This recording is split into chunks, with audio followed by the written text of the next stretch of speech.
welcome to the Elder Scrolls Online Summerset. For the first time in history, the long-closed borders of Summerset are open by decree of the Queen. I'm never gonna say her name right, but I like her very much. We meet her in several of the chapters, over and over again. However, darkness looms over the ancestral home of the High Elves, and whispers of Daedric followers once again stir in the shadows. In this Exploring ESO series, I'm going to dive into all the already out expansions, chapters, and all the goodies and stuff from Elder Scrolls Online, just basically re-falling in love with this game. ESO is available on the PS4, Xbox, Stadia, PC, Mac, and I don't know if it's on the PS5 or the new Xbox series yet. I don't remember, I'll be honest. I played this via the PC on Steam, and thank you to ZeniMax and Bethesda for just being bros and sending out a code. So I can hear you asking me, Hugger, what is Summerset? You just were at Morrowind, what is Summerset? Summerset, the chapter was released back in 2018, and it is a stunning chapter. It's the stunning home of the ancestral High Elf race, with beautiful cities like Alienor and Shimmerine, honestly stunning. There are some new and old faces in this previously closed off land. From Elder Scrolls lore, we kind of know that High Elves have a very, high opinion of themselves, to say the least, and you will encounter some uncomfortable situations, but not in a forced upon you situation. It's just kind of like, oh, yeah, I forgot about that part in the lore. Okay, yep. In Summerset, it is really put on display with a lot of snide comments and a healthy dose of elitism that we have come to expect amongst the High Elves. This is also the first time players have gotten to see Summerset since 1994's Elder Scrolls Arena. But back then it looked very different. To put that in context, I was 1 year old the last time people saw Summerset, so... Ooh, jeez. Anyway, in the chapter, there are once again whisperings of Daedric activity, surprise, and a dark cloud looming over the island. Not only do you gain access to Summerset, but also Artaeum, the home of the Psijic Order. The Psijic Order is the first in all of Tamriel to study the secrets of mysticism, or the old ways. This study has allowed the Order to develop a knowledge and power not found anywhere else in Tamriel. And there are also rumors that they have obtained the ability to manipulate the flow of time itself. You know, kind of like the Timekeepers, but actually doing things. This is an order of an NPC faction that has finally reappeared after 350 years, just in time for us to join with a whole new set of powers and crafting styles to dive into.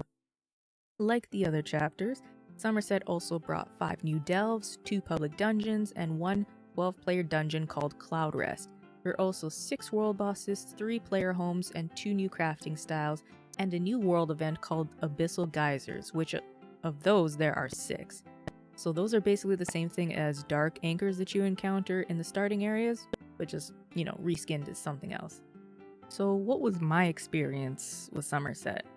I actually started Summerset to have access to the jewelry crafting role and the Vault of Mawita. I'm probably saying that wrong, but it is what it is. The Vault is a missable questline where you go around Summerset and recover cursed, stolen objects. Doing so will give you the Finder of Relics title and the Relics of Summerset achievement, along with some other collectibles and goodies. Summerset was a very different area to run through. After spending so much hours in Morrowind, it's bright, it's tall, and it just has a different vibe from the areas I've gotten to explore so far. It really captures the high elven ideal that the scrolls are known for, which is lush greens and glimmering towers. It's a fairly big island and map as well, and it's great use of the map, with lots of things spread out and waypoints in good areas. That was one of my criticisms with Morrowind, is it felt too on the edge. I know there's a giant volcano, but everything was too on the edge for me. And everything was able to be gotten to in a reasonable amount of time in Summerset. I can't say I have too many things to complain about in this chapter. There's plenty of quests. The locations are stunning and pretty to be in, and overall it's just a fun time to explore. I got to do all of the world bosses, all the geysers, the keeps, and all the delves. The only thing I haven't touched yet is the 12-person trial, which I'll probably have to wait until my guild does a raid night or something, or gather enough randoms.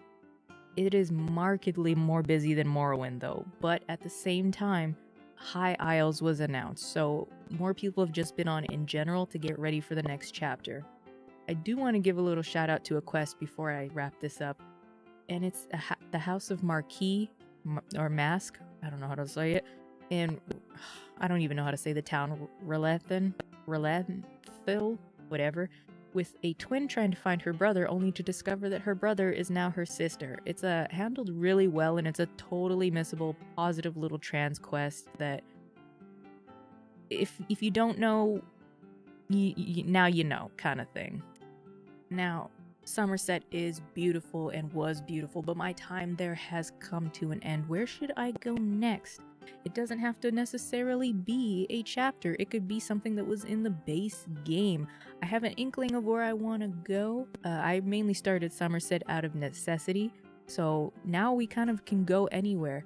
I'm hoping that I'll be able to cover High Isles for you guys as well. Let me know what you want to see on this. Let me know if there's anything I should know about ESO. And if you just want to play ESO with me on PC, on Steam, let me know. I'm always down to just wander around, pick up some fishing bait or something, and hang out with you guys for a bit. But that'll be all for this Exploring ESO Summerset. I'll see you guys somewhere in Tamriel. Bye, guys.